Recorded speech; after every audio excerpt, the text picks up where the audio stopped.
দেখি আজকে বাবলিস কিচেনে কি রান্না হয়েছে। বিসমিল্লাহির রহমানির রহিম। ওয়াও,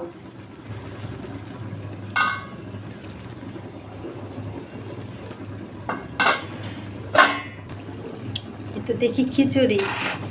আজকে বাবলিস কিচেনে খিচুড়ি রান্না করা হয়েছে। খিচুড়ি কি দিয়ে খাওয়া হবে? মিষ্টি কুমড়া দিয়ে খিচুড়ি রান্না করা হয়েছে, মুগের ডাল। আর এদিকে দেখি কি রান্না হয়েছে। এখানে হলো মুরগি ভুনা,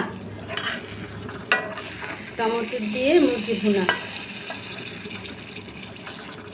খিচুড়ি দিয়ে মুরগি খাওয়া হবে, ভুনা মুরগি দিয়ে।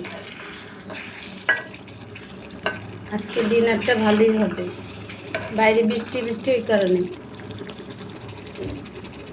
এই তো আজকে হয়ে যাবে আমার আজকের রাতের খাবার।